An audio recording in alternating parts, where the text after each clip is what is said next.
Hey everybody, welcome back to A Matter of Life and Maiden, the podcast of the Beast. I am Joe Labriola, and today we're going to be talking about the title tracks from all the Iron Maiden albums.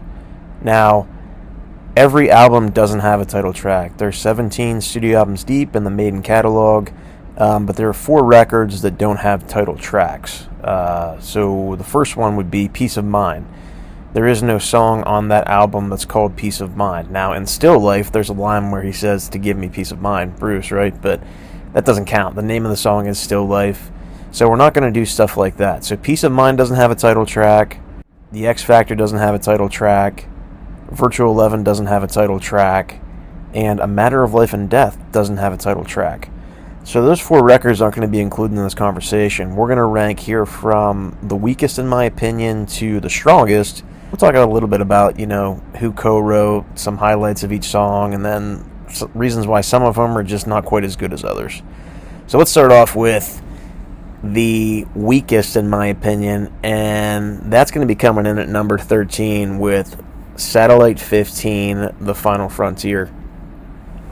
I hate to say this because Adrian Smith is my favorite guitarist in the band, but this is a Adrian Smith and Steve Harris song. The writing credits on this one. Now, the thing about this record in general, like The Final Frontier itself, the album, it's just, in my personal opinion, I used to think like this and Dance of Death were pretty neck and neck in terms of being probably the weakest records since the reunion, up to this point, like up to Senjutsu, like modern day, right? But just going back and listening to Maiden the past couple years, and when Matt and I started to do this podcast several years ago, looking back in hindsight at how I rank some of the albums, and if you look at some of my previous rankings where I rank just albums and songs and things like that, you'll see where I put this one. And I usually, in terms of like a reunion record, I usually put this one kind of closer to the bottom. It's just, I think personally it's the weakest record that they've done since the reunion. I'm not saying it's the weakest record they've ever done. I don't think it comes close to some of the stuff in the 90s that was like, pretty bad, but like No Prayer and Fear of the Dark. But in terms of a reunion record, it's just not that strong. And I think the song really encapsulates that. Like it's an example of like why this album isn't that strong. It's a good album. The thing about it is, if you listen to some of my previous reviews or discussions about it, it's really unbalanced. It's kind of like, not that the songs are like god-awful and atrocious, but they're just, coming off of the heels of A Matter of Life and Death, which in my opinion is one of the greatest records they've ever done.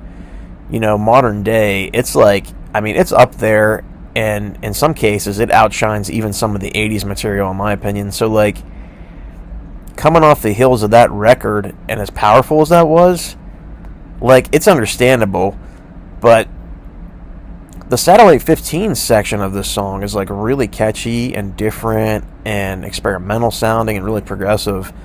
And then when it gets to that Final Frontier thing, I know Maiden, they're notorious for doing like chorus repetition now in like the modern era, but like, I'll say this in their defense, like some songs it works like extremely well. In this song, it doesn't. Like, when Bruce is saying, the final frontier, the final frontier, the final frontier, the final frontier. It's like, how many more times do we get that, right? And it's not like it's super catchy either. So really, lyrically, it's kind of like a mixed bag. There's some lyrics I like with it. There's some that I really don't care for. Musically, these guys are professional musicians, and they've been doing this now for like 50 years. So it's musically it sounds great, but in like comparing it to the rest of the Maiden body of work, the corpus of the Maiden work, right? It just falls short in so many ways. Like, a title track for this record should have been better, in my opinion.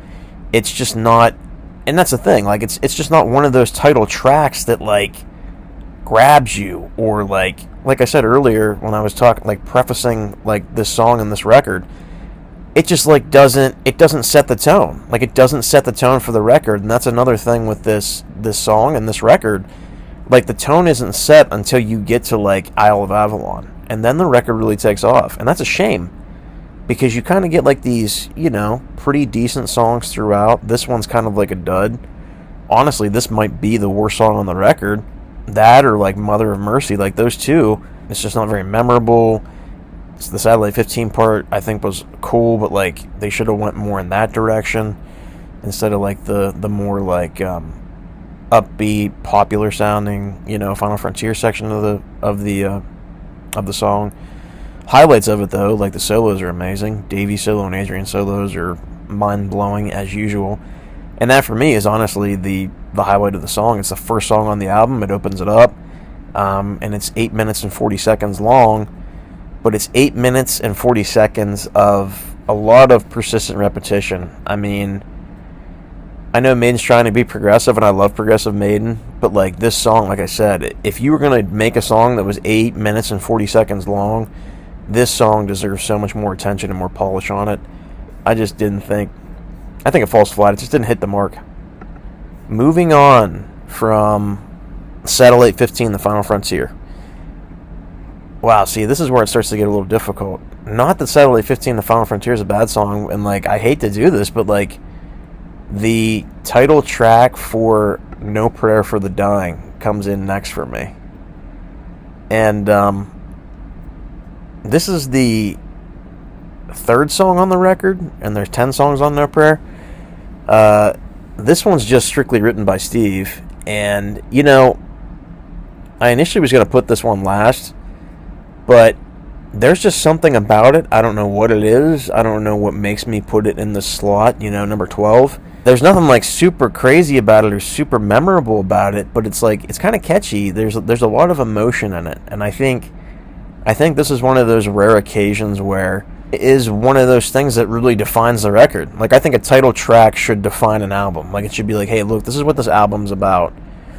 And while I think No Prayer is the worst thing they've ever done, like, the song itself is a pretty good example of, like, it really sums up the album title as a whole. Some of the lyrics are, like, really good. Like, there are times when I've wondered, times when I've cried, my prayers they were answered, times when I've lied. If you ask me a question, would I tell you the truth? Now there's something to bet on, you've got nothing to lose. I mean, that's, like, that's really cool. That's a really kind of, like, deep philosophical, emotional thing. I'm not saying that's, like... And here's one thing, like, while the lyrics are, like, pretty cool in this song, like, the musicianship is a little bit lacking. It's kind of, like, bare bones, stripped down to, like, nothing almost. It's a very kind of, like, simplistic song for Maiden. It's not very proggy. But I think in that respect, whereas, like, Final Frontier is simplistic and there's kind of, like, a negative connotation applied to it, in my opinion, this is, like, a simplistic song where there's actually, like, some goodness to it. Like, there's some deep stuff here. And it's very, very short. I mean, for Maiden, it's, like, 4 minutes, 22 seconds, something like that. But I dig it. I mean, this is one of those songs that is, like, a highlight for this album. It's, like, one of the better songs on No Prayer. And, again, like, obviously No Prayer for the Dying is the weakest album they've ever done, in my opinion. The worst album they've ever done, in my opinion. And this isn't even the best song on the album. But I think as a title track, it does a good job of conveying, like, the motif of the album. Or the thematic structure or thematics of the album. So for that, I give it credit. One thing about it that lacks for me is, like, really honestly just, like, bare bones, like I said, simplistic in terms of, like, musicianship, but also, like, in a solo. Like, Yannick and Dave don't even really do hardly anything in this song. There's really no, like, flashiness to it. There's no progginess to it. It's not, like, harmonious sounding. It's not synergistic in a way, like, musically as you listen to it. But it does a good job of conveying what the album's about, like the title track. Other than that, though, I mean, like, it's not that great. Like, it's there with Satellite 15, The Final Frontier, as one of the weaker ones, just for that reason. But moving on from No Prayer for the Dying, see, this is where we start to get a little bit tricky. This is tough. This is tough for me. Because some of these are like, man, like where do I put this stuff? Especially when we get into like the like the 5 records with Bruce in the '80s. Man, is it going to be tough? And even some of these reunion ones, after I got Satellite 15 Final Frontier out of the way. Damn. Where do we go from here? As much as I really don't want to do this, like, because I think this is where the quality is a step up. So, like, whereas those last two I just talked about are kind of like, the bottom of the barrel here, this is like a level above those two. And for me, this one here is going to be coming in at number 11. It's going to be Killers, the title track Killers. This one's written by Paul Di'Anno and Steve Harris. Again, it's kind of short. It's just under 5 minutes. It's like 4 minutes and 58 seconds. And it's on the 7th slot of this record. Killers had 10 songs as well. They released a North American edition that had 11 songs on it. They added Twilight Zone in there. But, so 10 or 11 songs. This one still comes in at the 7th slot in both of those versions. Whether you're doing the original, European release, world release, and then the North American edition, where you get Twilight Zone added on. Killers is a fucking amazing song. Like, it's really good. It's really catchy. Like I said, this is a level above. Again, if I could echo what I just said with No Prayer on this, it really sets the tone for the record. Like, it is a title track in every sense of the word. Like, the lyrics are amazing. You walk through the subway, his eyes burn a hole in your back. Footstep behind you, you learn he's prepared for attack. Like, that whole thing, and the riff that Davey does, like the diddle-it, I mean, it's almost like somebody's following you, like they're sneaking up on you, that kind of thing. And Davey's guitar work in this is exceptional. Adrian's still kind of like coming into his own here. He's still fledgling. Like, he has some decent instrumental passages too, but man, Dave just like rips on this song, and it's an amazing song. Like I said, it's a level above. Amazing in the way that if you were to put this in back in 81 when this record came out, you would just like, your mind would just go boom, like, and explode. And I failed to mention this earlier. Reunion record, Final Frontier, came out in 2010, and No Prayer came out in 1990. This came out in 81. For a song that's a title track to convey like the artistic artwork on the front, like Killer's Eddie with the axe and the guy like, taking his last breath while he's grabbing Eddie's shirt as he just, kills this guy. Like, it's an amazing title track to convey that artwork, the sleeve, and really this entire record. You're going to see this thematic stuff throughout Iron Maiden's discography. This entire record, there is a lot of stuff on here about like sinning and killing and murder and all this other stuff. I mean, you got Murders in the Rue Morgue, Another Life, Innocent Exile, Ides of March. Ides of March is about Julius Caesar getting murdered, right? Like, getting stabbed. So like, all these different things line up, and it's super cool. Genghis Khan, I mean, like, he was a ruthless murderer. Like, he went around and destroyed, like, Afro-Eurasia, right? Like, he just raped, pillaged, and killed a bunch of people. Like, it's a really thematic album, and this really hits that home. Like, I think it's awesome. I think it's really, really cool. Super strong song, and one of the best on the album, actually, in my opinion. Just an amazing song. I really dig Purgatory. Purgatory is, like, my favorite song on the record. I think it's fucking amazing. Like, the lyrics are great. The lyrics on this are great too. Like, this is a strong record, and like I've talked about on some previous podcasts, it's not Maiden as they would be for the long haul, right? Like, this was like the early years. There's some really great stuff on those first 2 records, but like, they just evolve even further, and that's kind of why the Final Frontier was a shame, because like they were at a point in their career where they're like, top of their game. Matter of Life and Death comes out, and it's like we get that title track, and it's like this falls short in a few ways. But Killers does not. Killers is another example, or really the first example, above Satellite 15, The Final Frontier, and No Prayer for the Dying, that just really, really encapsulates everything about the record. The theme, the artwork, the musicianship, everything is amazing. Everything is amazing on this song, and it's a phenomenal song. It's a phenomenal song. So that was number 11. Coming in at number 10. Number 10 for me is going to be Fear of the Dark. The album came out in 1992.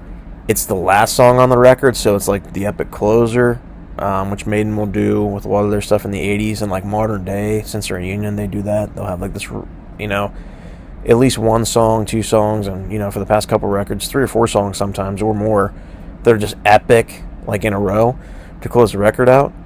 And Fear of the Dark is awesome in that slot too. Like, it's great to be the last song on the record because it really leaves you with that lasting impression. That was one thing about this album that they got right. Like, they put Fear of the Dark in the last slot, and that's where it should be, in my opinion. I think it fits perfectly in that. And this song, too, really, really showcases the album art. Really showcases, the rest of the themes in the record. Much like Killers was about murders and killing, it was like that thematic thing, like famous murderers throughout history, famous poems or literature about murder, or crime and that stuff. This is more like fear in kind of like a different way. So like Be Quick or Be Dead is like fear from like all these politicians spreading all these false lies and all this BS, right? Up in their ivory towers, like he says in Be Quick or Be Dead, right? From Here to Eternity is like fear of life and death, that kind of thing. Afraid to See Strangers, fear of war. Fear is the key. There's all kinds of stuff. Childhood's End, fear of like an invasion from the overlords, right? From Arthur C. Clarke's novel. And then it goes on and on and on. Fear of disease, fear of traitor, fear of competition, all these kind of things. So it really sums up the album in totality. I will give the Fear of the Dark song, like, I give it glowing remarks. Now, I will say this, in terms of like where Killers is not refined in the fact that it's like more raw, because it's their second album. Like, it's, Killers is their second album. Like, it's raw. Like, they're not super refined yet. But I will say the production on that with Martin Birch, like when he jumped in and took over from Will Malone on the first record, like, it's amazing. And this song, like, the production's still pretty good. The thing about Fear of the Dark, like the actual album version, is it just pales in comparison to live. There's some little decisions on here, like in the song, that are, I don't know, they're just kind of like, I don't know, it was like some of the stuff that Bruce does, like with the whispering, and some of that stuff is kind of cool, trying to set a tone and an atmosphere. But in a way, and I think Steve said this, he was like, Bruce was kind of just like selling out, like he was ready to go. His like first solo records are coming out around this time too, so it's almost like he is kind of like just like, I want to go do my solo shit, right? I'm not saying he completely gives up. He still puts heart and soul into it, don't get me wrong. It's also the writing, it's also like, where they're at in their career and all the stuff they're going through personally. But I do love the lyrics of the song. I think they're amazing. Like watching horror films the night before depicting witches and folklore. Like, that is so fucking cool. The riff is amazing. The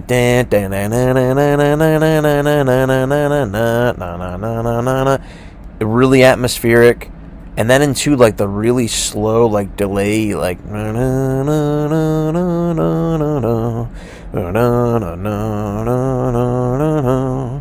and this one's just written by Steve. This is a Steve song. This is like his, like his classic thing where he has like a couple epics on the thing. This is his, right?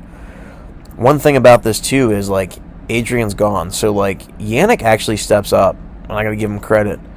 This is where we see like Yan and his like the inception. Really, he didn't really do it on No Prayer. It's almost like with Killers, like I just said with Adrian when I was talking about that song. Adrian has some nice little moments on there, but he's still like a fledgling. Like, he hasn't really, come out of his shell yet, or like developed, or he's afraid to. Like, he's a little nervous, right? He's in fucking Iron Maiden. It's kind of like the same thing with with Ian on No Prayer. He doesn't really show that. But when we get to Fear of the Dark, Ian's like, I can do this. Check this out. And you get these really cool riffs, and you get the like nice breakdown, like there's some really cool transitions in the song, really cool interludes. Like I said, it's a really good song, and I think the live version is better. The production on this could have been a little bit better, but as a song, like, I love Fear of the Dark, you know?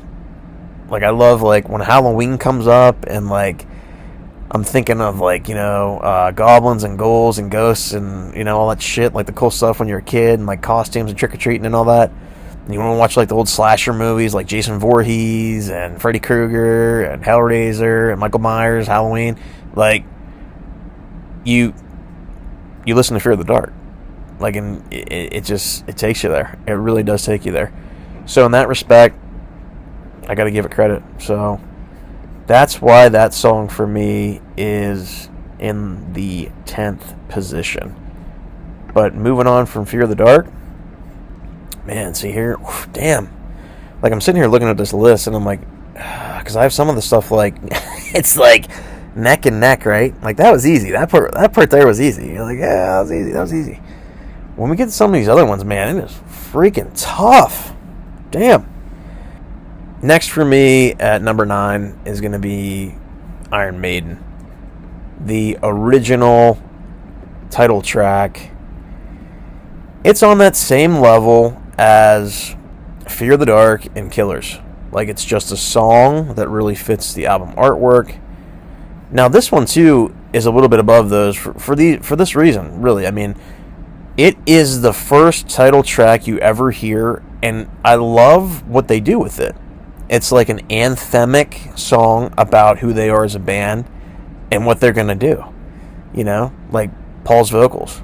I mean, they're unbelievable. Like, he kills it on this. Like, see the blood flow, watching it shed up above my head, and then the line, Iron Maiden wants you for dead. Like, that is so fucking good. And that's why they play it at every show. And then they leave and they come out for the encore, right? Like, it's this song. Like, this is Iron Maiden. This is the foundation. This is the genesis. This is, you know, the inception of where everything starts. And they continue to build on these kind of like thematic title tracks. And again, I'll go back. The original Iron Maiden album came out in 1980. This song is written by Steve Harris solo again, because, you know, he's the founder of the band, and he wrote like most of the shit early on. You know, it's not until later where he kind of gives up some of that control, and more guys are contributing. When, you know, Bruce comes in, then Nico comes in, and later on in the reunion, when like the writing trio becomes really like everybody, you know, really besides Nico, because he doesn't really write that much, but everybody for the most part.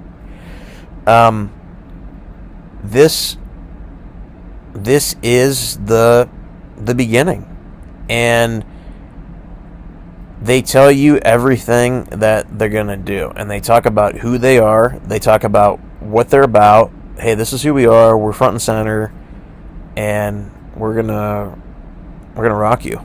Like, we are going to rock you. And Davey on this, like I said, I mean, some people say that, you know, Iron Maiden is the greatest record they've ever done. I don't agree with that. But there's like these camps sometimes where you hear like it's the greatest thing I've ever done. There's some people who are like, yeah, the production sucks, it's garbage. I don't agree with that. I don't think the production's amazing. Like, don't get me wrong. But I don't think it's like atrocious either. There's something about that like rawness in the production and in the quality that just makes this album shine. And live nowadays, I mean, it just like destroys. Like with Bruce singing it, it's even better. And again, this is a closer on the album. I don't know if I said that already, but it's the closer on the album. So like it ties everything together. Does a really good job of tying everything up. And, you know, this is more like, this is thematic in a way, but it's almost like Steve had like all the stuff running through his head, and he's like, yeah, I want to do like a horror motif, and I just kind of want to go down through and do stuff about like, you know, like Phantom of the Opera's on here, Transylvania's on here, Iron Maiden, Sanctuary, Charlotte the Harlot, all that stuff, right? The original release only had 8 songs on. Sanctuary wasn't on it, but then they did the North American edition, right? And they came out with the 9-song format and threw Sanctuary on there. But it's in the closing position on both releases. So just a really good song. The solos. Well, it's not really. There's not really a dedicated solo to it. There's like some really cool interludes, like the like that part is really cool. So yeah, that's pretty much Iron Maiden, and I put it in that 9 slot, like I said, because it really does encapsulate what Iron Maiden's about. Really does. Number 8. Man, this is tough. This is like really tough. And I I don't know, like I hate to do this too at number 8, but I have to. Like I love this record. Like I do. It's an A record for me, but like this is the number 8 title track, and it's Seventh Son of a Seventh Son from the album of the same name in 1988. And again, this is written solely by Steve. The stuff in the 90s, and I failed to mention this, I was talking about like song length on some of them. Fear of the Dark's like 7.5 minutes, close to 8. Iron Maiden's shorter. It's like 4 minutes, right? It's not that long. And then we're coming to this with Seventh Son of a Seventh Son. It's at 9 minutes and 52 seconds. Like, almost 10 minutes. And up to this point, this was like the longest song they had done since Rhyme of the Ancient Mariner, which came a couple albums before this. So like this was their epic, and it's like the halfway point on this record. Now here's a criticism I have with it, like the positioning on the record. I love Moonchild in the first slot, right? I think that's like an amazing way to open the record. Infinite Dreams after that is fucking unbelievable. Can't Play the Madness, Evil Let Men Do, great. Now when you get to the second half, this is kind of where I'm like, okay, Seventh Son should be somewhere else. And the funny thing is, I honestly think what they should have did is just put it in number 7. Like, I know that's weird to say, right? But it would be so fucking cool if they put it in, like, the number 7 slot. If they would have done some more reconstruction with this, I think they could have made the record a little bit better. I think, like I said, if they would have put Seventh Son in that 7th slot, and then maybe just did a little bit of, like, tinkering around, move Clairvoyant maybe up to, like, the beginning half of that, or, I don't know, like, the closer on this is Only the Good Die Young. I don't know if I dig that, right? I think you should have Seventh Son, like, towards the end of the record, like, a little bit closer to the end.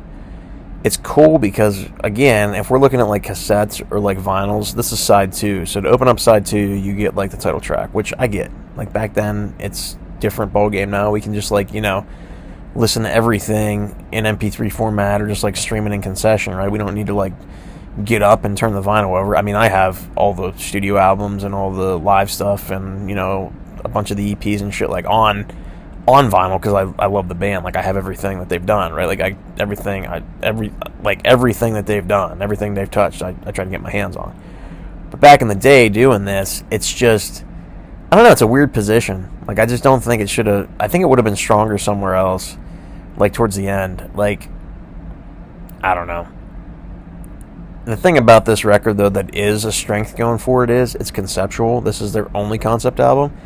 So everything does kind of flow together and tie together.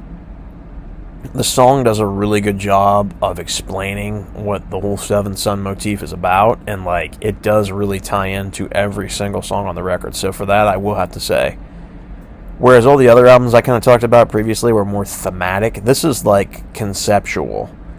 So, like, the Seventh Son song itself, every little bit and piece lyrically of that ties into other songs on this record. And I think that's, a strength for it.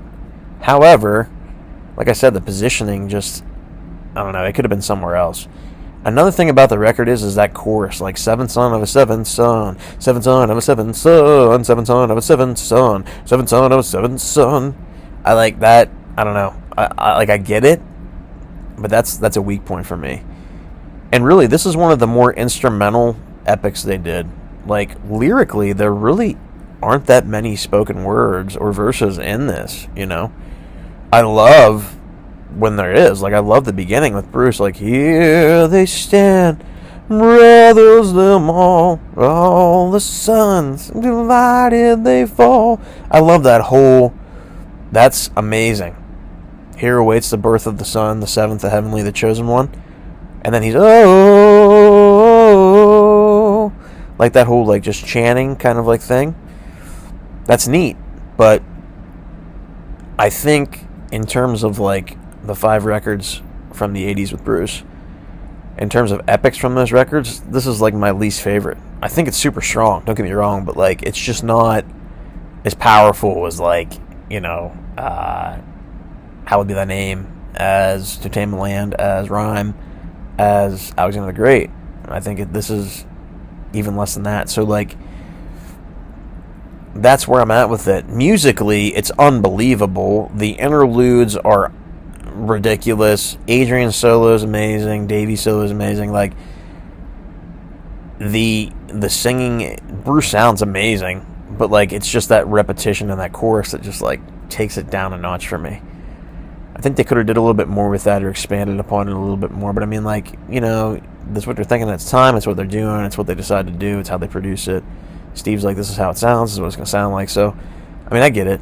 I just, the positioning on this one on the record, it should have been closer to the end. And just some of the lyrical stuff is just off for me. But the rest of it, it's pretty damn good. Like, top tier. Ties everything together, like I said, and kind of really kind of hints at that, like, weird esoteric kind of, like, ambiguous, the ambiguity of the album cover. So it's a great title track, and I love it. So that's number 8. Coming in at number 7 for me is going to be Brave New World. The thing about this song is it's kind of short. We're like Proggy Maiden. It's like 6 minutes, 18 seconds, something like that. And this is a Davey one. This is Davey, Steve, and Bruce. But I mean, I love the lyrics. I do love the musicianship on it. I think it's catchy as hell. It's heavy. It's like a heavier thing. Heavy for them at the time too. Like, Brave New World onward, since the reunion, they've had this kind of, like, nice cutting edge heaviness to their stuff, which is great. And yeah, I mean, just a really hard hitting song. Brave New World came out in the year 2000, so this is the reunion era lineup with a 6-piece band now, and it's on the 3rd position on the record. Which, you know what? On some other albums, I don't think the title track should belong in that position or be there. Like I said, with, like, another example would be, like, Seventh Son I just gave. But with this record, it fits. And the thing about this, I will say this, though, too. A downside to the song is, like, it does a great job of explaining the imagery, of explaining the band, where they're at, like, the songs. The thing about Brave New World, the track, is every song about Brave New World, this is what's so difficult to rank it, because every song on Brave New World is great. Like, it's just one of those magical albums where every song is great. The thing about Brave New World, the record, is it doesn't really have that, like, momentous, monumental, extravagant epic. Like, there's not 1 or 2 or 3 of them like some other albums have, and we'll talk about that in a second. Every song on this is, like, solid from top to bottom. This album is so good. Like, this would be one of the albums that I would hand, like, this is one of the albums I introduced a lot of some people I went to college with to Maiden, was this record. Like, I got my brother into Maiden through this record. I was like, dude, listen to this, and he latched on. Like, he loves Brave New World. The reason for that is because the songs are, like, nice medium range for most of the record. They're, like, you know, 4 to 6 minutes. Some are a little bit longer. Some are 7. Some are 8. Some are 9. But, like, the bulk of them, you know, like 6 to 7 of them are right around that 5-6 minute mark. It's not like overly long. It's really digestible. It sets the tone, and they're all quality too. This track is quality. Dying Swans, Twisted Wings, Beauty Not Needed Here, Lost My Love, Lost My Life in This Garden of Fear. I Have Seen Many Things in This Lifetime Alone. Mother Love Is No More. Bring the Savage Back Home. And then Nico's drums come in, the gun, gun, gun, gun, gun. And then Bruce just starts wailing, like Wilderness, House of Pain. It's just, this song encapsulates every other song on this record. And it does a really good job of conveying that. It's like, hey, look, this is our title track. And all the tracks on this record are like this song, for the most part. They're all solid. They're all straightforward rockers. They're great. They're phenomenal. They have great musicianship, great harmonies, great guitar solos, great lyrics. There are some really cool ambient parts in. And they're all, I want to say this about Brave New World, where later on we get to some stuff, they're like uber progressive. Every song in this record has some kind of like element of progressiveness in it, which is awesome. Like, let's go back to when I talked about No Pro, title track. It was very like stripped down, simplistic. Not this song and not this record. That's one highlight of Brave New World as an album. Every song has like these really like cool prog moments in it that are just unbelievable, and that's what makes it such a great record. Go back into album rankings that I did a while back, or like even when Matt and I did, album by album. I think I gave this a 9.4, and I think Matt might have given it a 9.5. I couldn't give it a 9.5 because like I just thought it lacked an epic. But consistently, if I want to go to Maiden and like listen to an album, like if I haven't listened to them for a couple of months and I'm like, man, what am I going to throw on? A lot of the time it's Brave New World. It's like, hey man, hit me with some Wicker Man at the beginning and then carry me through to the thin line between love and hate. There's 10 songs on this record, and Brave New World, the title track, is like right there. And the great thing about this is, and I'm going to say this might be one of the only albums, actually. There might be another, 2 or 3 in the Maiden catalog where they could have changed the name on this record to any of the songs on the record, and the title track, whatever it would have fit the motif of the record.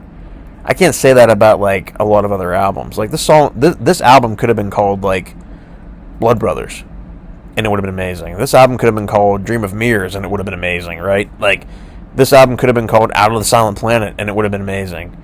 The album could have been called The Thin Line Between Love and Hate, and it would have been amazing. So like, and those are just some examples. This is just that one of those records where like every song is killer, and the title track is no exception.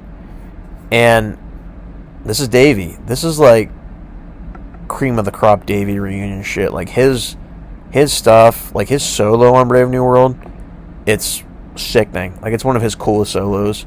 I love watching it live with Rock in Rio, like when he's just like doing the weird tapping. Like it's unbelievable. I love the Brave New World solo. I love the record. So that's why it is in the 7th slot for me. Moving on from Brave New World, number 6 for me is going to be Dance of Death, from the Dance of Death record that came out in 2003. Dance of Death, the title track, is written by Yannick Gears and Steve Harris. It's coming in at 8 minutes and 36 seconds, and it is the 5th song on this record, and this record has 11 songs. So it's like kind of like in that halfway point.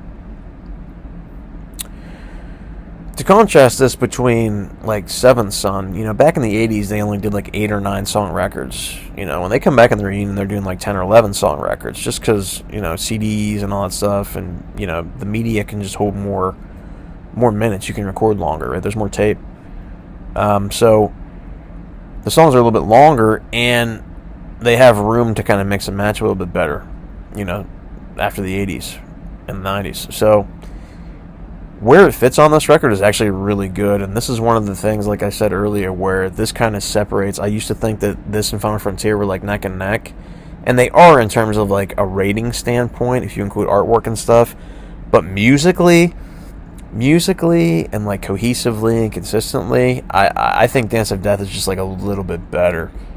Like it's just a little bit better than Satellite 15 and Final Frontier.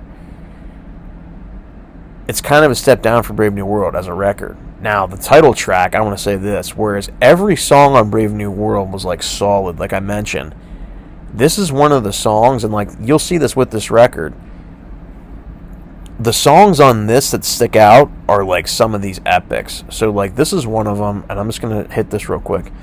No More Lies really stands out on this album. Journeyman really stands out on this album. Passchendaele is a fucking amazing song. It's one of the greatest Iron Maiden songs ever recorded, in my opinion, and it's the best song on this record. Dance of Death is there too. Like, it's up there.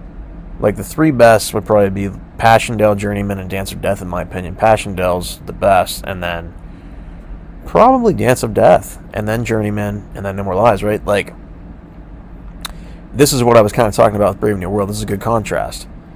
Those are epics. And, like, they're designed to be epic. Like, they're designed to be these longer songs that are, like, 8 minutes or more, right? That just have this kind of, like, 7 or 8 minute, 7.5, 8 minutes or more, that have this really cool atmospheric thing that kind of just transcend the record. And this has that in spades. Whereas every song on Brave New World is excellent and solid all the way through. There's not that one song. Maybe Blood Brothers. Maybe Blood Brothers pushes it a little bit more towards that kind of like epic category, or even so, maybe like a little bit like Dream of Mirrors or something, that kind of pushes it into that like really cool, obscure, epic category. This record does that, and Dance of Death again is a really great title track. It's so captivating, and it takes that stuff I mentioned from Fear of the Dark, where like Yannick is coming into his own, and he's like showcasing his like kind of just his play style, this kind of like minstrelly, ambient kind of play style that he would honestly become like super known for since the reunion. Like, you were getting glimpses of it on some of the 90s stuff. The 90s stuff lacked so bad you didn't really pay attention to it. Then when you come into the reunion and you have him, it's like this just different, it's a different take on a lot of stuff. So like when you have Adrian and Dave in there, and then you have Yan, like they all do different things. And that's the beauty of Iron Maiden. That's why they're such a great band. That's why they're my favorite band. Dance of Death is a shining example of what Yannick can do. And it takes like Fear of the Dark and improves it. Like it takes Fear of the Dark and just makes it better. Like, I don't know how else to explain it. Like, Dance of Death is an amazing song. The interlude's amazing. There's almost like there's like a part in it where you can literally picture like the interlude, like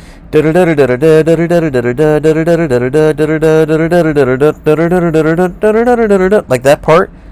I mean, it's like a melody and an interlude written like you were actually doing the Dance of Death. Like Hohenheim's painting is coming to life, right? The thing that's great about this song is it trumps the artwork. Like, the artwork for this record sucks, but this song, like, is unbelievable. Like, the artwork aside, you could have just handed me like a fucking black album cover with just the Iron Maiden logo in red letters with Dance of Death below it and been like, this is a Dance of Death record with no Eddie, and this song would just carry it. Like, it just carries the record. It's an amazing title track. The solos are, I mean, unprecedented. We're talking about like Brave New World a little bit, but like more so this record. Every guitarist solos on this song, and a lot of the other songs, like I mentioned, like Passchendaele and all that stuff. Every guitarist has a solo or takes a solo. I mean, it's really this kind of like unification of all three guitarists expressing themselves differently, and this is just one of those songs that really encapsulates that. It really touches on everything on the album, and it's a really folky, minstrelly sounding album, and a really folky, minstrelly sounding song. This song enhances songs like No More Lies and, Gates of Tomorrow a little bit. Passchendaele is a heavier song. Then Journeyman is really where it comes out. Face in the Sand's another one. It's just like really, really good. Thing about this record is Dance of Death, if they would have went in that vein more along those lines with songs like Dance of Death, it might have been a stronger record. It's kind of like there's like a duality there. There's a heaviness and then there's like an ambience, and it's great because they do that a lot. But Dance of Death is like the perfect composite of all the ideas they have with this record and all the songs, and it's an amazing title track. And that's why, for me, it's in this position. It's in this position in the number 6 slot because it has to be. We are now in top 5 category. And for me, coming in now in 5th place is going to be Senjutsu. Now, this came out in 2021, and it's 8 minutes and 20 seconds long. It's written by Adrian Smith and Steve Harris, and it's the opening track on this record, of which there are 10 songs. So it's like, hey, this is the introduction. Let's see what we got. So it's the title track, it's the opener, and it does a really good job of setting the tone for the record. I can't think of any other place that this song would have fit on this record. Like, it wouldn't have fit in the 2nd slot, the 3rd, no. Think about, if you watch some previous podcasts, you know how much I love this record. And the way that they, organized the songs on this, and the way they had them in order that way, just, I wouldn't change it. Like, moving any song, to a different location would just mess up the entire listenability factor, in my opinion. They did it perfectly, and I think it's amazing in this slot. It really sets the tone with that kind of just really soft drum crash at the beginning, and then Nico's drums come in, and it's great because it's like a war's going on. They talk about the wall, Bruce with his Dark Oblivion line. And then they kind of have the really cool tie-in to the last song on the record, Hell on Earth, with Dance on the Graves Who Bled for Us. And then Bruce says it differently in this. He's like, dancing on graves of those who bled for us. And then it's more whispered in, Hell on Earth, and kind of like a different rhythmic feel to it. But just everything about this song, it's one of the best opening songs since the reunion. Wicker Man's a hell of an opener. Wildest Dreams is good, but it's not epic. Different World's great, but it's not epic.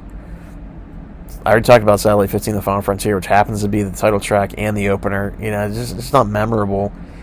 It kind of lets the album down. I was expecting more. We'll get to the title track of another album after this, but this is one of the ones as an opener. If you go to Book of Souls and you look at the opener and you're looking at If Eternity Should Fail, man, that's a great opener. And this is on that level with that. I don't think it's quite as good as If Eternity Should Fail, but we're not ranking openers yet. We'll get there at some point. I'll do that in another podcast episode. But as a title track, again, sets the tone. Really conveys that Samurai Eddie motif on the cover. Really conveys a couple of the other songs on here when we're talking about Stratego, when we're talking about The Parchment, Hell on Earth, those kind of songs. It's just an amazing song. I love it. I love everything about it. I love the solos in it. All the guitar solos are amazing. Adrian solos, ridiculous. Lyrically sounds phenomenal. And the thing that's cool about this song too is it's kind of a slower pace from Maiden.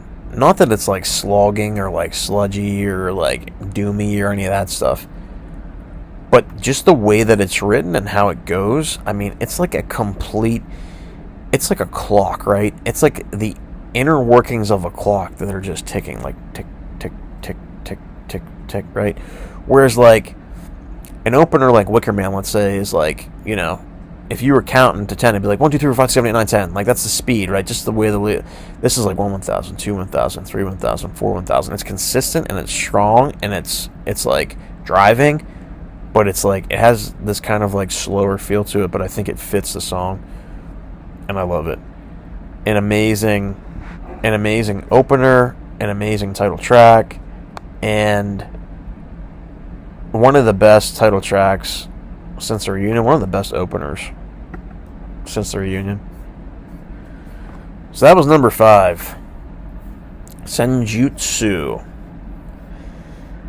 Moving on from Senjutsu, number 4 is going to be The Book of Souls. The Book of Souls is interesting too, because this is a double album by Maiden, their first. This came out in 2015, and at that point in time, it was the longest gap between Maiden albums, because they had been doing like a 3-year gap in between albums. So like Brave New World and Dance of Death was 3, Dance of Death to A Matter of Life and Death was 3. I remember just sitting there thinking like, okay, it's going to be 3 years from 2006 till the next album, 2009, and it was like 4, and I was like, where's the new album? And then Final Frontier came out, and we were like, oh shit. And then after that, we thought, okay, well, it's going to be 4 years, 2014, and it wasn't. It was 2015. We were like, what the hell? So it's 5, right? And then this last one, because of COVID and everything, it was probably going to be 5 then, but ended up being 6 between Senjutsu and Book of Souls, right? But, yeah. All that stuff going on, they delivered with this record. If you listen to the podcast, you know that, like, this is one of my favorite modern-day Maiden albums. Like, it's up there. Like, it's up there for me with, like, A Matter of Life and Death, which is probably my favorite, in Senjutsu, modern day Maiden, like since the reunion, right? Like, this is just like quality shit. I don't know what else to say. Like, it's so good. And the positioning of it at the 6th slot on this, 11 song record, the 6th slot on this 11 song record, sorry, shouldn't be on here. It's a great positioning for it. It's the last song on the first half of the album, and there's 2 CDs here, and there's, it's just because they made it a double album. So, really cool way to close out the first half of the record. And this one's Yannick and Steve, and this song is 10 minutes and 27 seconds long. I mean, it's a long song, lyrically amazing. Yannick again shining. Like, the thing with Yannick is, and Matt and I've talked about this in the podcast previously, you see his evolution. Really, you see all the guys evolve. But you can see, like, the band playing on all these writers and guitar players and everybody's strengths, right? Like, you can see how Davey evolved from Brave New World, where, in terms of a songwriting ability, Davey kind of has, like, diminished from, like, album to album. Don't get me wrong, he still pulls out, like, these unreal solos whenever you need him to, but his songwriting chops have kind of like diminished album to album, and he's become, like, up to Senjutsu, like today, like nowadays, he's just like, yeah, here's a cool solo I wrote, and like that's what he does, and he just rips these solos out of like thin air, right? And then Adrian has progressed in a way too, where he's like, I don't know, he's just writing really obscure stuff, which is so neat. But he had that earlier too, like he had that back all the way back with like Somewhere in Time. He had all that stuff, and he's just expanded upon it. Now it's even loonier and crazier and more out there and progressive, but it's awesome. Same thing with Yan. Like, take Fear of the Dark and listen to it, and then put on like Dream of Mirrors, and then put on Dance of Death. Throw on The Legacy from Matter of Life and Death. Throw on The Talisman from the Final Frontier, and then like throw on Book of Souls, and you'll hear like those subtle nuances and those similarities there from Yan and his playing. And like, it's so cool that he's like that guy. He's like the minstrel. He's the minstrelly guy of the group. Davey's like the straight up, straightforward, like, here's this amazing rip-roaring solo that I've just pulled out of thin air. And then Adrian's more like the complex, like, very critical writer, where like there's just like this, he's super dynamic. Like, Adrian's like the dynamic guy, Yan's the minstrel, and Davey's just like the spur of the moment, I'm going to improvise this crazy solo and destroy. Like, and that's what makes them so good. And in Book of Souls, again, like, the lyrics, unbelievable. 2-headed reptiles in the underworld, sacrifices buried with kings, accompany them on a journey with no end. I mean, like, some of these lyrics are insane. And, like, the riff, like, the main riff, the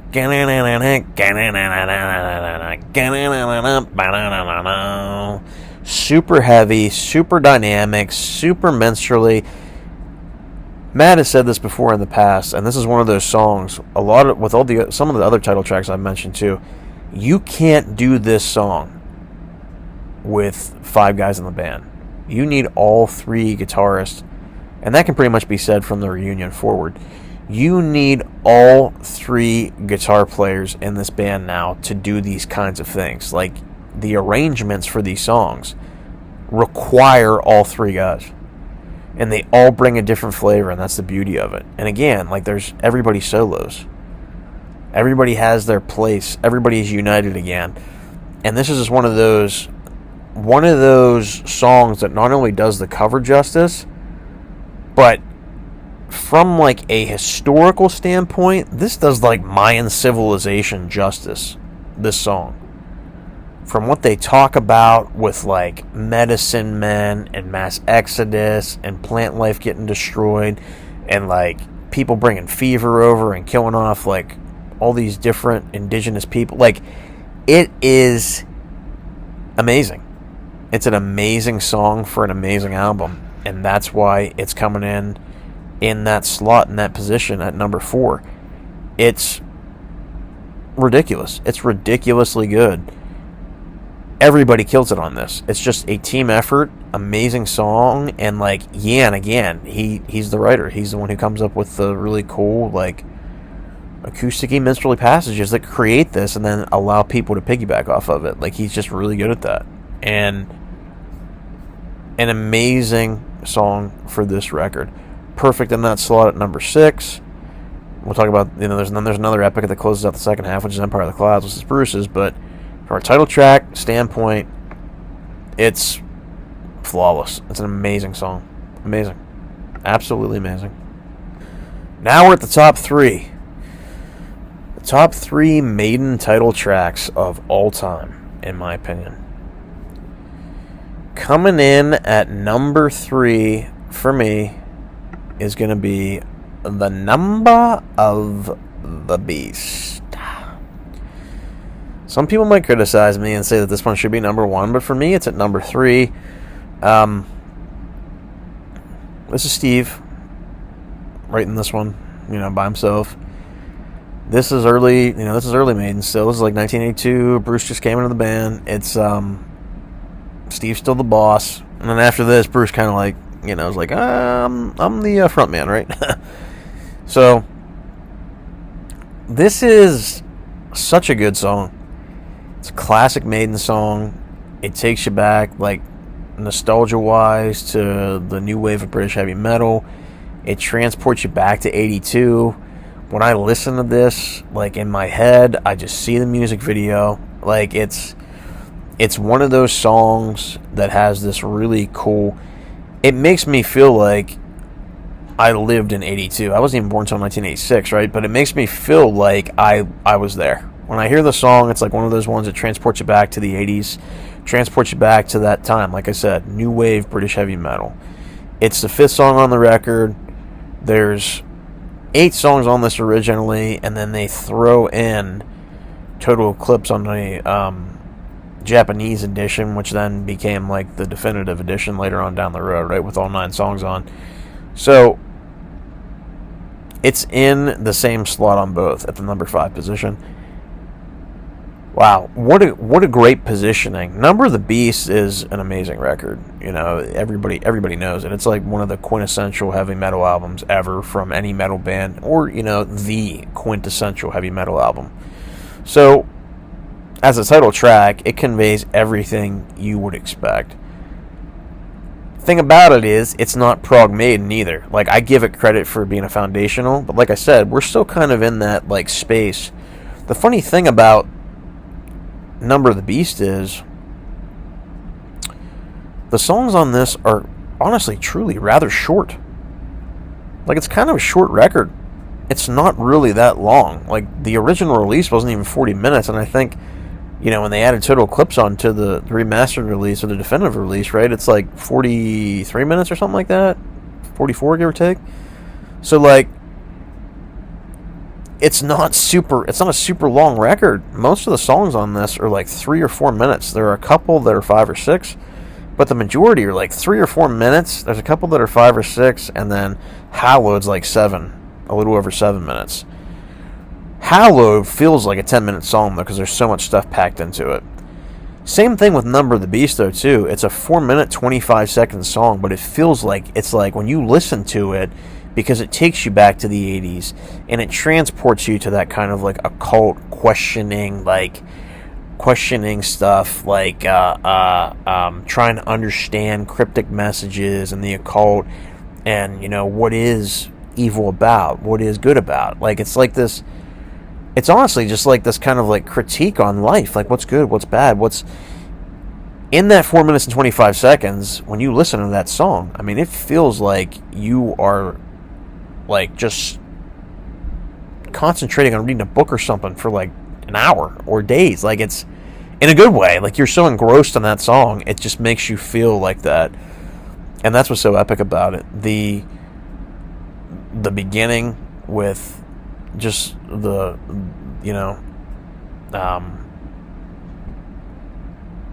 reckon the number of the beast is number 666. That into the actual riff, like I left it alone with Bruce. My mind was blank. I needed time to think, to get the memories from my mind. Just like, he's so smooth too in this song, and so smooth in this album. It's so good. His rawness and like just his like youthful energy, not only in this song but in this entire record. That's why it's at number 3. It's hard to argue that it's not one of the greatest Iron Maiden title tracks ever written.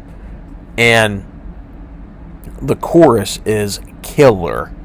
666, the number of the beast.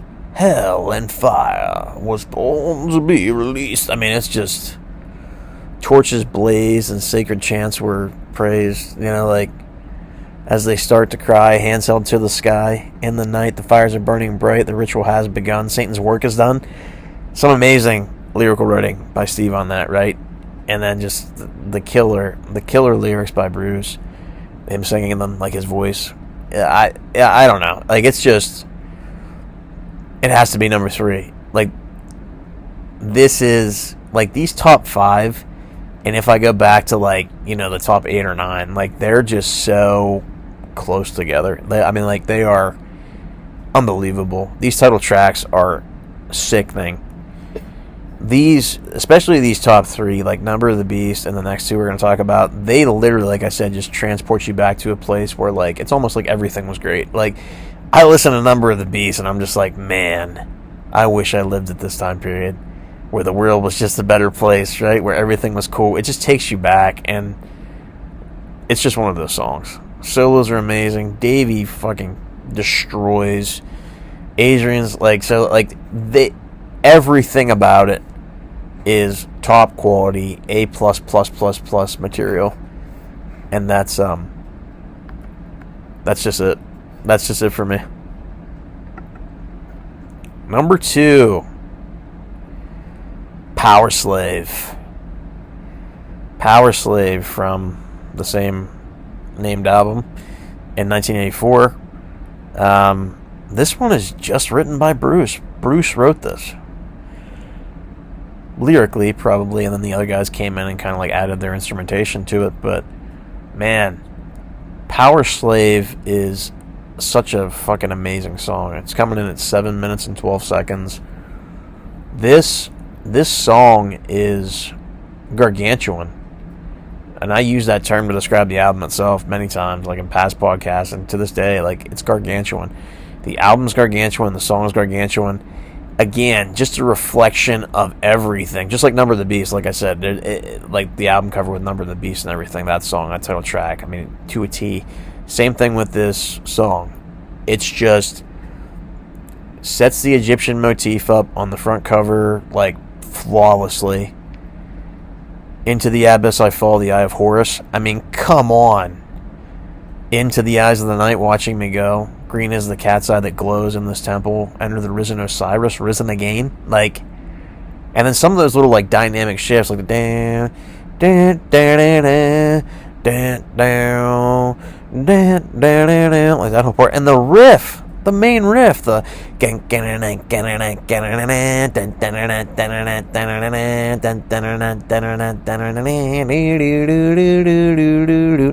like unbelievable. I don't know what the hell mode that is. I throw in some like Lydian or some like I don't know like Mixolydian or Phrygian scale shit, right?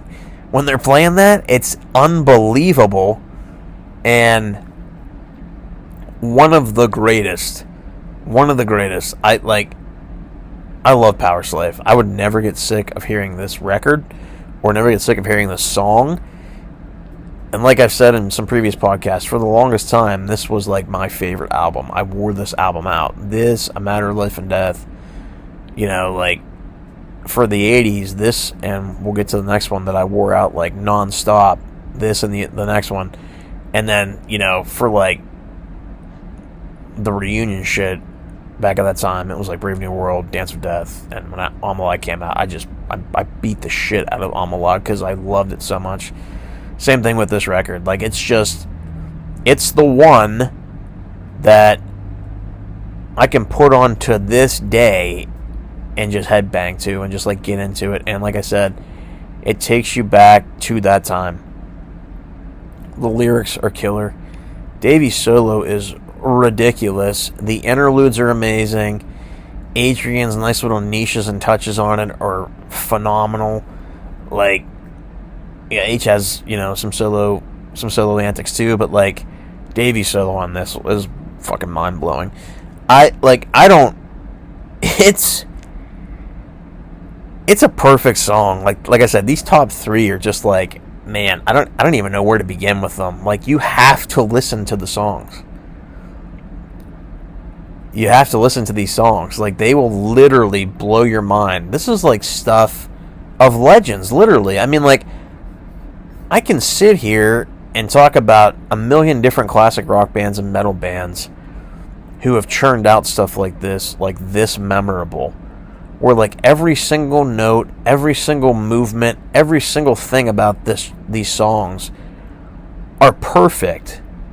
Like, there's not many bands I can say that have done that consistently. Some bands have done it like here or there, or they have an album or two or three sometimes that are really fucking good. And then there's like bands like Maiden, for me, that like just churn out shit like this. Like I said, their entire like 80s catalog, 82 through 88, they have these epic songs.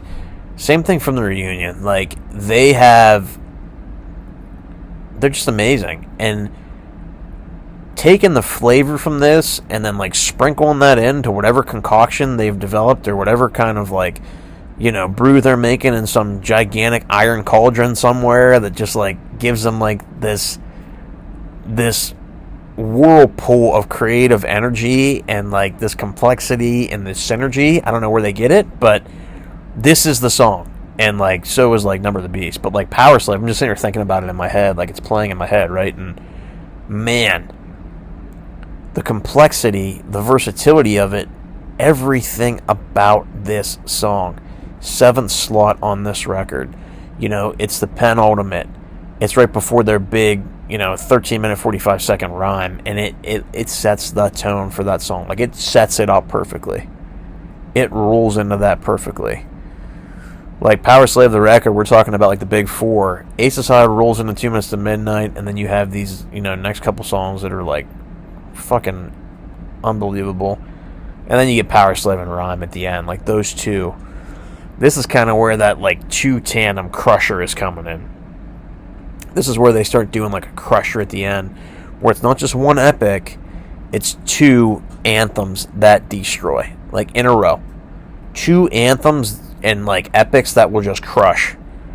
And this is where they do that. This is like the tandem bookends of the album. And Power Slave in the 80s might be the only album that does that, and I think that's why it's so gargantuan. 2 amazing openers to just crush you, two amazing closers to crush you, and then like all these songs in between that are really fucking good. You know, like sitting here just thinking about like the album that came before this with Peace of Mind, which doesn't have a title track, right? You get Where Eagles Dare, which is crushing, and Revelations, killer, and the two openers are awesome, right? But then you go to the closers, and you don't get that. Like, you get Sam and Land, and then before that, you get, I think it's Sun and Still, right? So, like, it's just not that same crush as it is as this one. Same thing with, like, if you're looking at the remaster version of Number of the Beast, Invaders opens, and it's not that great. Then you get Children of the Damned, which is awesome.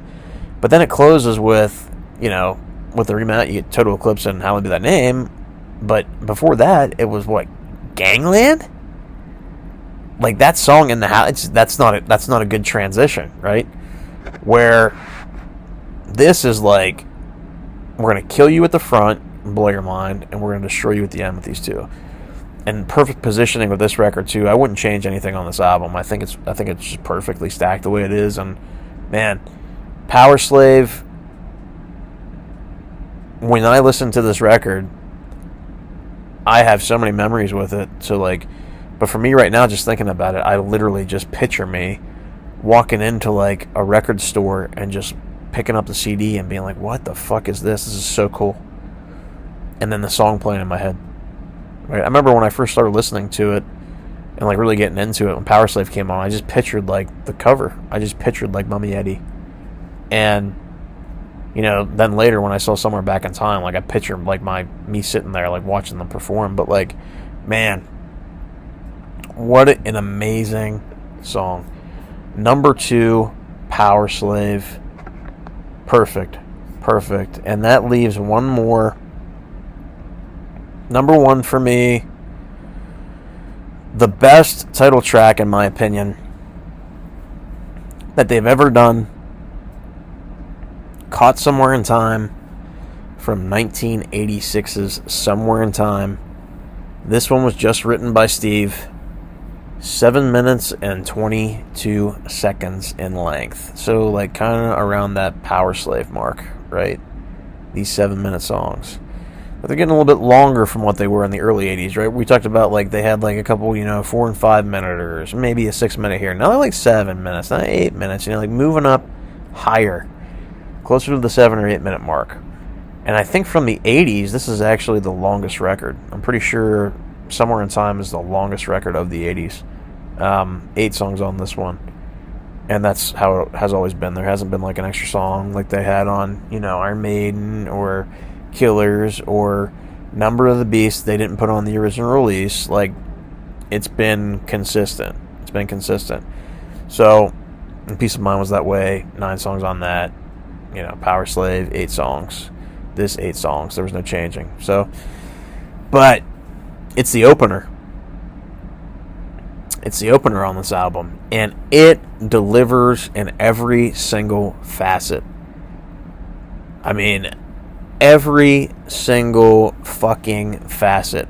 Somewhere in Time artwork is some of the best fucking heavy metal, I mean, music artwork, period. Like, in any fucking, like, band ever. Like, the Somewhere in Time art sleeve for the album is unbelievable. Like, in my opinion, it might be the greatest piece of, like, music art for any band ever. In my opinion, it's my favorite of all time. Like, nothing touches it. Even Maiden stuff, like, even other Maiden stuff, I mean, that's the only thing you can really compare it to, in my opinion. Like, there is nothing from any other band is ever going to be close to that, as far as I'm concerned. And, I think it's brilliant. It's a brilliant cover. Derek Riggs destroyed that. Anyway, enough about Derek Riggs. We're talking about the song. Wow. You went from, like, Power Slave into this. Now, looking back on it in hindsight, like I said, you went from this, like, amazing Gargantuan album that was, like, straight up heavy metal to, like, synths and a little bit more proggy emotional stuff. Looking back on it in hindsight, I can look at it and be like, this is fucking awesome, right? But, like, back then, I don't know how people felt. I don't know if it was well received or not. I think a lot of people did like it. I certainly, looking back on it, I became a Maiden fan in, like, 2004, 2005. So, I got to see this stuff after the fact, right? And witness it after the fact. I think it's fucking amazing. I think, and I've said this on the Somewhere in Time podcast, when Matt and I talked about the album, in totality, every song, the artwork, all that, like everything. It's unbelievable. And the fact that they're doing the, Future Past tour now and they're playing like 5 songs from this record, like, it's mind fucking blowing to finally see, like, these songs being played. Alexander the Great, first time ever, and songs, this song in particular, they haven't played since 87. I mean, like, unbelievable, right? Like, it's insane, like 36 years ago. So, like, it's amazing. And everything about it is, like I talked about Adrian, everything about this album is so dynamic. And that's why it's Adrian's album. Like, he really fits into this, like, synthy kind of, like, proggy vibe. More so than, I think, Davey, who's more, like, straight up old school heavy metal, which Adrian was too, but, like, Davey's more of, like, the epitome of that. Like, i.e., like, listen to Peace of Mind, and you'll hear what I'm talking about, like, with Davey. Listen to this, and you'll hear what I'm talking about with Adrian. Like, this is his shit. Like, this is his bread and butter. And the solos on this song, Davey's and Adrian's, are ridiculous. They are amazing. The lyrics, the beginning with the opening with, like, the synths, like the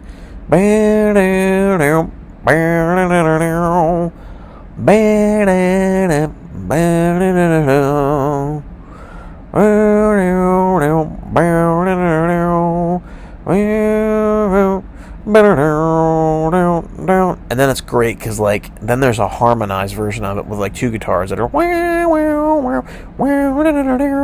that plays, like, over top. Oh my fuck, like, it is insane. Everything about this song is flawless. Lyrically, wow.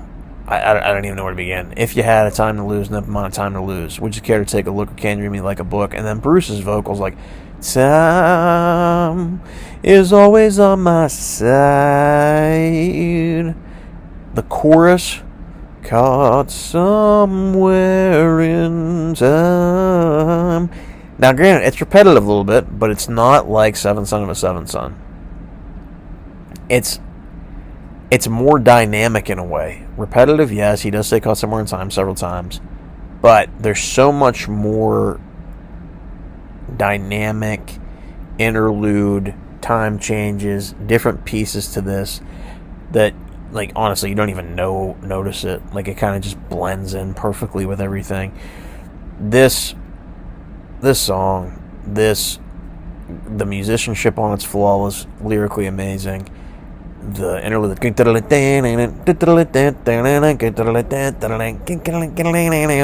when the solos come in, like, my face to this day just melts. They are some of, like, there's this amazing, like I said, they never really did anything from Somewhere in Time until now, but, like, if you go back, if you go on YouTube and you type in, like, Iron Maiden, Somewhere in Time, 1987, I think it was, like, Paris, France. They did this really cool, like, guitar stuff with Adrian and Dave, where they just came out and did this, like, stuff, and it was amazing. And when they played, like, they played Caught Somewhere in Time, seeing them play that, like, back then, just, like, oh my goodness, the guitar synths add so much voice and fullness to their solos. Like, I don't even know where to begin. Like, it's unbelievable. This song is the best title track. It'll probably always go down in history for me as the best title track on any Maiden album. This record, Somewhere in Time, and Power Slave are my 2 favorite 80s records. Like, they're, like, neck and neck with each other, Caught Somewhere in Time is probably, more so for me as I've grown to kind of really just, like, emulate Adrian. And I love them both. Power Slave and this. So, like, that's why they're 2 and 1. Like, it's so hard for me to, like, separate myself from these 2 records. I try so much when I do these rankings, right, to, like, I should put some. I can't. Like, I go through and I'll listen, and I'm like, it's impossible. This is the definitive ranking for me. So, Caught Somewhere in Time, everything about it, listen to it. All I can say is listen to these songs. You will not be disappointed. I love Iron Maiden. And I hope that with all the stuff happening with Nico, he had that stroke recently. I feel bad. I really hope he's healthy and he's doing well, and I'm glad they're taking a break and giving him some time to recuperate and rest. It's well deserved. The rest of the guys, and they're getting old, but they have so much energy and passion and drive, and they're delivering for us every single tour since the reunion. They've been on this rule of just giving us whatever we wanted and just changing it up and being diverse and giving us something new every time. And that's what's so great about them. And I'm so excited to see the Future Past tour come to the States, hopefully in 2024. Bruce's new album is coming out. There's news of that just got released recently, so that's super exciting. The Mandrake Project. And he'll be touring with that early next year, and then in the summer they'll probably go do Future Past again. So I'm looking forward to seeing Future Past, and I'm excited to see what's up their sleeve next. I don't know, but I love this band. I love everything they do. They've been a huge part of my life for almost 2 decades now, and really made me the person I am today. Made me love music, made me appreciate metal, made me a musician myself. And I'm looking forward to see what they have to do in the future. I hope we get at least another 5 to 10 years with the guys around before they hang it up. And at least one more album would be fantastic. But thanks for listening. This has been Joe Labriola from A Matter of Life and Maiden. Everybody, please take care of yourselves out there. Up the irons.